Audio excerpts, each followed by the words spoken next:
శ్రీగురుభ్యో నమ. నమో విశ్వకర్మణే. విశ్వకర్మ సమారంభాం విశ్వరూపార్య మధ్యమాం అస్మదాచార్య పర్యంతాం వందే గురు పరంపరాం. అందరికీ నమస్కారం. ఈరోజు అత్యంత ముఖ్యమైన విశేషమైనటువంటి ఒక అంశంతో మీ ముందుకు వస్తున్నాం. రుద్రాధ్యాయంలో రుద్రాధ్యాయం అంటే అందరికీ తెలుసు. రుద్ర యాగం చేస్తుంటాము, రుద్రము జపం చేస్తుంటాము, అంటే పారాయణము, రుద్ర అభిషేకం కూడా ఈ రుద్ర నమ్మక చమకాలతో చేస్తుంటారు. ఈ రుద్రం యొక్క వినియోగము మన సనాతన హైందవ సాంప్రదాయంలో చాలా విరివిగా కనిపిస్తుంది.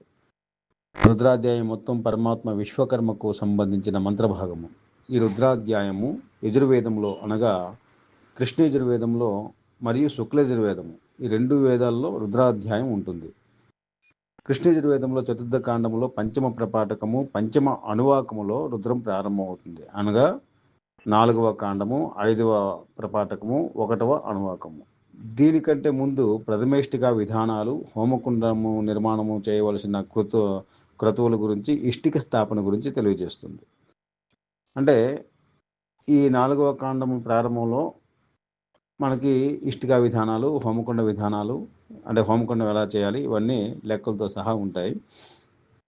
ఇక్కడ ఇష్టిక విధానాల్లో మన విశ్వకర్మ గోత్ర పురుషులైనటువంటి శానగ, సనాతన, అహబోన, ప్రత్న, సుపర్ణ బ్రహ్మర్షులు 4వ కాండం 3లో ఒకే చోట కనిపిస్తారు. మేము చెప్పబోతున్న శతరుద్రీయం అనేది ఈ పంచమ ప్రపాఠకమునందు చిత్యాగ్ని హోమం గురించి చెప్పబడుతుంది. దీన్ని ఈ హోమ ప్రక్రియ, అంటే రుద్ర ప్రక్రియ అంతా కూడా చిత్యాగ్ని హోమం గురించే తెలియజేస్తుంది. ఈ రుద్రాధ్యాయము కర్మ ప్రకరణమునందు ఉండటం వలన దీనికి కర్మంగత్వం కూడా కలదని అంగీకరించబడింది. ఈ శతరుద్రీయం జపం వలన అమృతత్వం లభిస్తుంది. అమృతత్వం అనగా మోక్షము అని ఒక అర్థం ఉంది. తర్వాత అనారోగ్యం నుంచి స్వస్థత చేకూర్చే శక్తి కూడా ఈ రుద్రాధ్యాయంకు ఉన్నది. మన పూర్వ ఋషులు, మునులు చెప్పి ఉన్నారు. దీనికి శతరుద్రీయము, నమ్మకము అని కూడా పిలుస్తారు. రామకృష్ణ మఠం వారు ప్రచురించిన సస్వర వేద మంత్రములు అనే పుస్తకములో ఈ అధ్యాయానికి వైశ్వదేవ కాండం అని గుర్తించారు. వారి ఉద్దేశంలో ఈ కాండము విశ్వకర్మకు సంబంధించినది అని అర్థము. వైశ్వదేవం అనగా విశ్వకర్మ. మొత్తం మీద వేద సాహిత్యంలో విశ్వకర్మ అనే పదము 198 సార్లు వస్తుంది. వైశ్వకర్మణ అనే పదము 71 పర్యాయములు వస్తుంది. ఈ రుద్రాధ్యాయంలో కూడా పరమాత్మ విశ్వకర్మ నామం బహుచోట్ల స్తుతించబడింది. ఇప్పుడు రుద్రాధ్యాయంలో విశ్వకర్మ దర్శనం గురించి వివరిస్తున్నాను.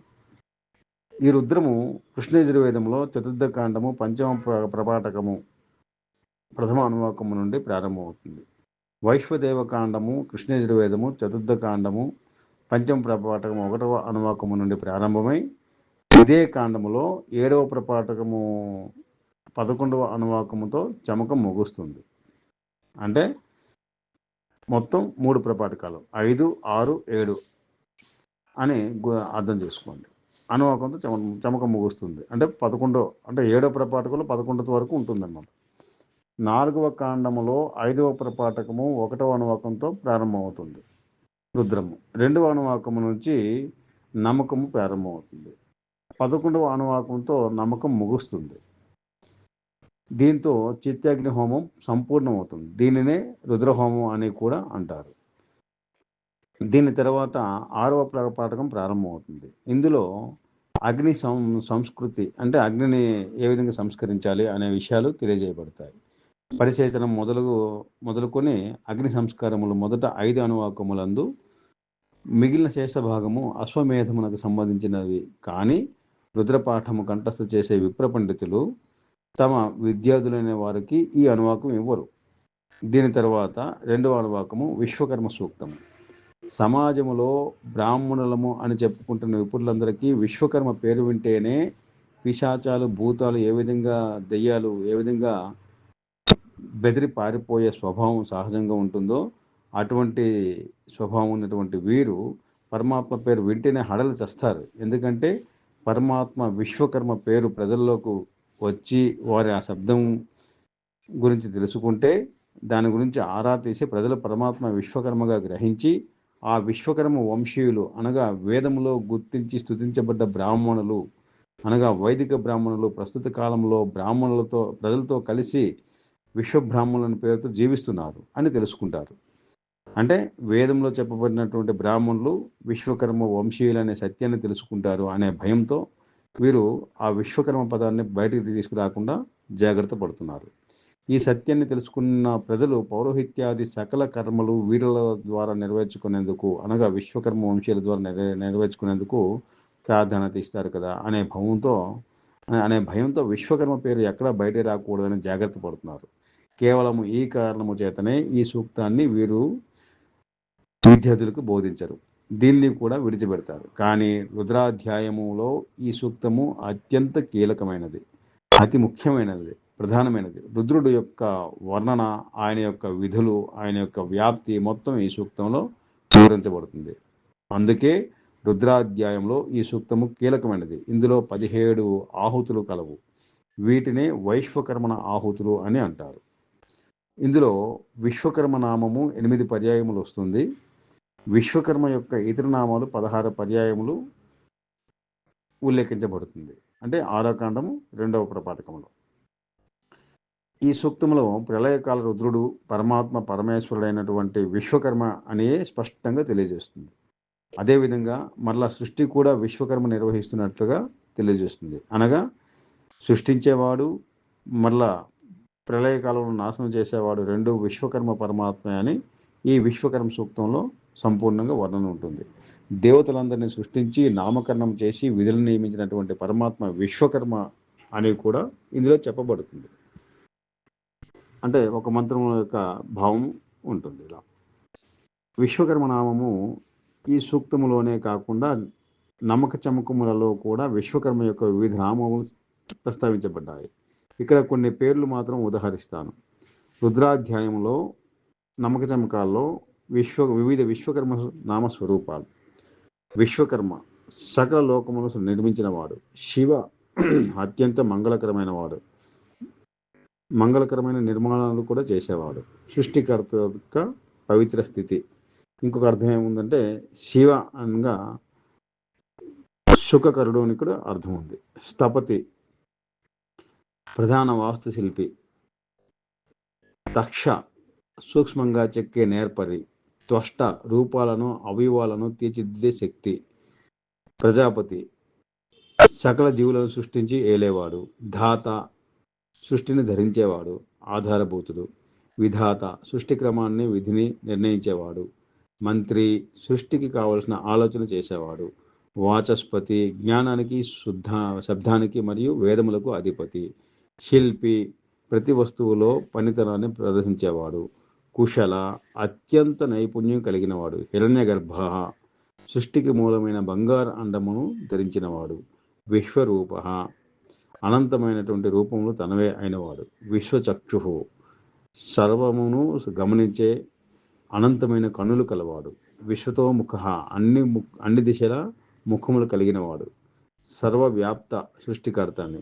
మనోజన సంకల్ప మాత్రము చేతనే సృష్టించగల వేగం కలవాడు.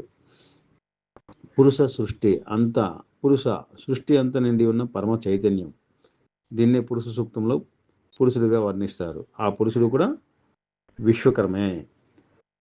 ధన్వకృత్తు ఆయుధములను సాధనములను నిర్మించేవాడు. పురుష సూక్తంలో పురుషుడు విశ్వకర్మే అని అదే సూక్తం ద్వారా తెలియజేస్తున్నది.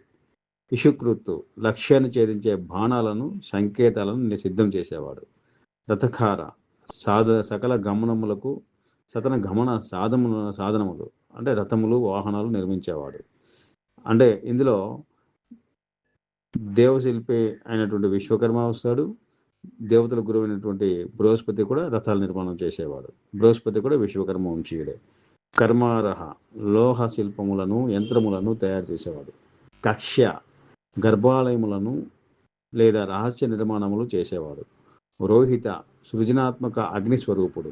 ప్రజనన ఉత్పత్తికి కారకమైన శక్తి. వివిక్త పదార్థాలను వేరు చేసి సరైన పద్ధతిలో అమర్చే నేర్పరి. సత్య సృష్టిలోని శాశ్వతమైన నియమము రీతి నిర్మాణ శైలి లేదా పద్ధతిని నిర్ణయించేవాడు. మయస్కర ఆనందాన్ని ఇచ్చే శిల్పాలను చేసేవాడు. కులాల జగత్తు అనే కుండను పంచభూతములతో చేసేవాడు. కుమ్మరి తత్వం అన్నమాట. శంభు సుఖప్రదమైన గృహములను లోకములను నిర్మించేవాడు. భగవాన్ సకల ఐశ్వర్యములకు సృష్టి సంపదకు యజమాని. ప్రభు సకల కార్యములను చేయగల సమర్థుడు. విభు విశ్వమంతటా వ్యాపించి ఉన్న శక్తి. ఈశాన సకల విద్యలకు కళలకు మరియు సాంకేతికలకు అధిపతి. ఇంకా చాలా పేర్లు ఉన్నాయి. ముఖ్యమైన ఉదాహరణ ఏంటంటే నామకములో నమ సంభవేచ మయో భవేచ శంకరాయచ మహేశ్వరాయచ నమ శివాయచ శివతరాయచ అనే మంత్రం ఉంటుంది. ఈ మంత్రం విశ్వకర్మ యొక్క మంగళప్రదమైన నిర్మాణ శక్తిని అత్యున్నత స్థాయిలో కీర్తిస్తుంది. చమకములో వచ్చే ప్రసవశ్చ వివిక్తశ్చ వంటి పదాలు సృష్టిలో జరిగే నిరంతర నిర్మాణ ప్రక్రియకు సంకేతాలు. 4వ కాండము 6వ ప్రపాఠకం 2వ అనువాకం ద్వారా ఈ వైశ్వకర్మ హోమము అభిహితమైనది అంటే చెప్పబడినది. ఇక తృతీయ అనువాకములో అగ్ని ప్రణయము గురించి చెప్పబడుతుంది. ఇక చతుర్థ అనువాకం ముందు అగ్ని యొక్క ప్రణయాంగమైన అప్రతిరత సూక్తము అభిహితమవుతుంది అంటే చెప్పబడుతుంది. ఇందులో శత్రు సంహారమునకు శత్రు నాశమునకు వివిధ ఇంద్రాది దేవతలకు ఉత్తేజపరిచే ఆదేశించే మంత్రాలు కూడా ఉంటాయి. ఇక పంచమ అనువాకమునందు అగ్నిస్థానము చెప్పబడుతుంది. ఇందులో హవ్యవాహనుడైన అగ్నిదేవుని స్తుతించే మంత్రాలే ఉంటాయి. వీటిని చితి ఆరోహణాది మంత్రాలు అంటారు. ఇది మొత్తం చితి అగ్ని హోమం అని చెప్పుకున్నాం కదా, ఇక్కడ చితి ఆరోహణాది మంత్రాలు మరియు మారుత హోమాంతరములైన అంగ విశేషములు కూడా చెప్పబడతాయి. ఇక షష్ఠ అనువాకము నుండి అగ్ని ప్రకరణం మంత్రములు రథ సజ్జీకరణ మంత్రములు కలవు. 7, 8 అనువాకంలో కూడా ఇదే విధంగా కొనసాగుతుంది. కానీ వీటిని రుద్రాధ్యాయంలో ఎందుకో ఈ సమకాలీన పండితులు చేర్చలేదు. ఇవే మంత్రములు అశ్వమేధ యాగములో కూడా ఉపయోగిస్తారు. అశ్వమేధ కర్తకు సంబంధించిన రథ సజ్జీకరణము కవచ స్వీకారము మొదలగు అంగములు అభిహితములగుచున్నవి. వీటిని అగ్ని ప్రకరణ ముందు పరిశీలించినది కనుక వీటిని సంస్కరణములు అని పిలుస్తారు. ఇక 4వ కాండము 7వ ప్రపాఠకము 1వ అనువాకము నుండి చమకము ప్రారంభమవుతుంది. ఈ చమకమును 7వ ప్రపాఠకములో ఏకాదశ అనువాకం వరకు అనగా 11వ అనువాకం వరకు కొనసాగి ఇక్కడ 11లో ముగుస్తుంది. ఈ చమక భాగం అంతయు కోరికలు తీర్చబడి రుద్రుడైన భగవాన్ విశ్వకర్మకి ప్రార్థించడమే ఉంటుంది. అంటే అన్ని అదివు ఇదివు అది కూడా ఇవ్వు ఇది కూడా ఇవ్వు అని మన యొక్క కోరికలు అన్నీ అంటే ఈ మొత్తం రుద్రుడు ప్రసన్నం అవుతాడు ఈ యజ్ఞం ద్వారా. చివరిలో తను మన కోరికలు చెప్పుకుంటే తీరుస్తాడనే ఈ చమక అధ్యాయం ఉంటుంది.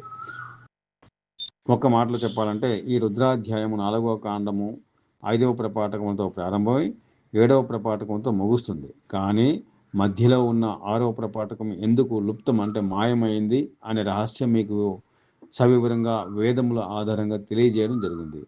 ఇది రుద్రాధ్యాయంలో విశ్వకర్మ సాక్షాత్కారము. ఎన్నో శతాబ్దాల తర్వాత ఈ విశ్వకర్మ భగవానుడు నన్ను ఎంచుకొని నా ద్వారా ఈ రహస్యము ప్రజలకు తెలియజేస్తున్నాడని నేను భావిస్తాను. ఇన్నాళ్ళు ఒక స్వార్థపరమైనటువంటి ఆలోచనతో నీచోని సంజాతులైనటువంటి విప్రుల కుట్రలు కుతంత్రాలతో నిజమైన వేద విజ్ఞానం ప్రజలకు దొరకనేయలేదనే చెప్పాలి. ఈ వేదములు ఇతరులకు దొరకకుండా వీరి వద్దనే పెట్టుకొని అప్పటి రాజులను వశపరుచుకొని వేదం చదివితే నాలుగు కోసి వేస్తామని, వింటే చెవిలో సీసం మరగబోస్తామని ఆంక్షలు విధించి వేదాలను ప్రజలకు దూరం చేశారు.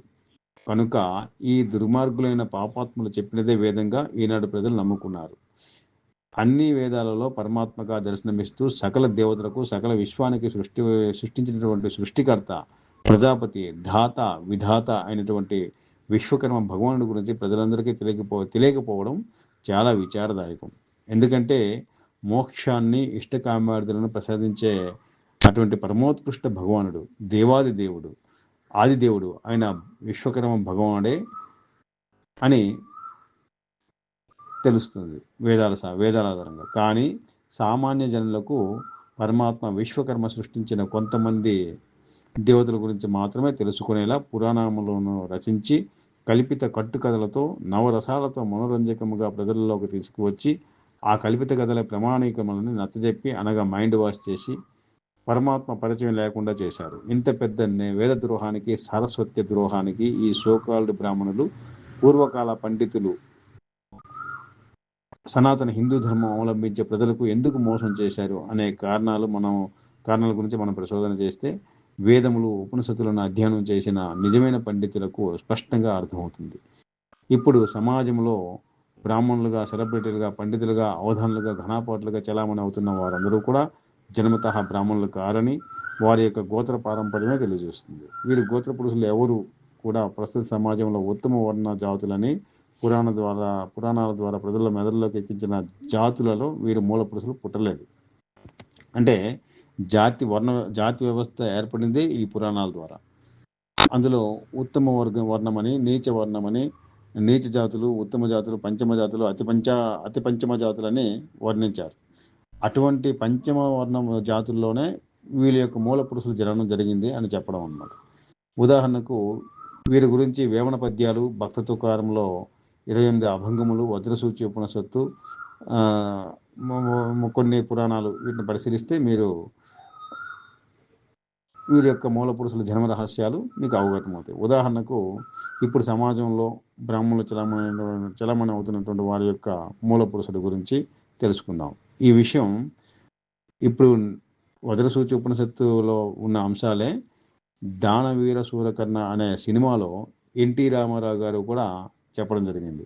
ఇదే విషయాన్ని ఆయన తన ఫేమస్ అయిన ఎవర్ గ్రీన్ డైలాగ్, ఆ డైలాగ్ ఉంటుంది. అందులో ఈ మూల పురుషుల వృత్తాంతం చెప్తాడు. వశిష్ఠుడు, ఈయన దేవతలకు వేశ్య అయినటువంటి ఊర్వశి యొక్క పుత్రుడు. వేశ్య కొడుకు కనుక తండ్రి ఇతనే అని చెప్పే వీల్లేదు. ఈయన కష్టపడి గురుకులాలకు వెళ్ళి అక్కడ శాస్త్రాధ్యయనం చేసి సాధనతో బ్రహ్మజ్ఞానం పొంది బ్రాహ్మణుడు అనిపించుకున్నాడు. ఇక్కడ బ్రాహ్మణుడు అనగా జ్ఞానవంతుడు అనే అర్థం. ఈయన మతంగముని అనే ప్రస్తుత సమాజంలో బ్రాహ్మణులు సృష్టించిన పంచమ జాతి అస్పృశ్యులు అనగా శూద్రులు కన్నా తక్కువ అయినటువంటి మాదిగ జాతి ప్రముఖుడు. అంటే ఈ జాతి వ్యవస్థ వీళ్ళే సృష్టించారు మరలా పురాణాల ద్వారా. ఈ మతంగ ముని శ్రేష్ఠుడు. ఈయన మునుల్లోనూ శ్రేష్ఠుడు. వశిష్ఠుల వారు ఈ మతంగ ముని యొక్క పుత్రికైనటువంటి అరుంధతి దేవిని వివాహమాడతారు. ఈవిడ పతిసేవ చేసుకుంటూ మహాపతివ్రతగా పేరు పొంది పురాణముల కథనం ప్రకారం అరుంధతి నక్షత్రంగా ఏర్పడుతుంది. అంతేకాకుండా ఇంకొక విషయం ఏంటంటే త్రిమూర్తులను కూడా శాసించే అధికారం ఈవిడికి కలుగుతుంది. ఇప్పటికి కూడా పౌరాణికులు వివాహ సందర్భంలో అరుంధతి నక్షత్రం అని ఒక నక్షత్రాన్ని చూపిస్తారు. వీరి యొక్క అనగా అరుంధతి వశిష్ఠుల సంతానము శక్తిముని. ఈయన చండాలాంగన అనే ఒక శునక మాంసం భుజించినటువంటి జాతిలో కన్యని వివాహమాడి పరాశరుడు అనే వ్యక్తికి జన్మిస్తారు. ఈయన కూడా గురుకులాల్లో చేరి విద్యాబుద్ధులు నేర్పిస్తారు.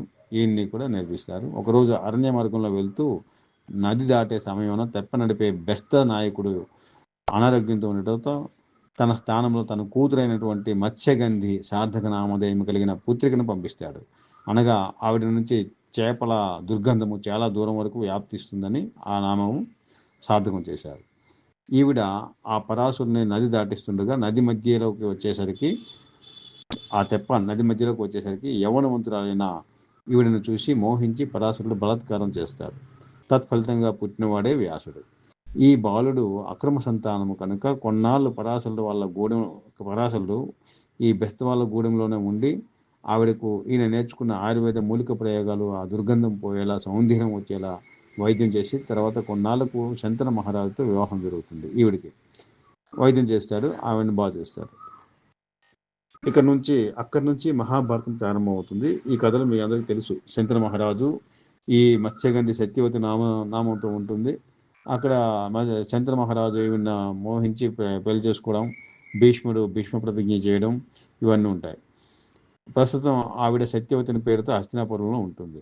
అంటే ప్రస్తుతం అంటే ఆ కాలంలో విధురాండ్రైన మరదలు అంబాలికతో సంసారం చేసి ధృతరాష్ట్రుడు, పాండురాజు జన్మలకు కారణమవుతారు. ఎవరు?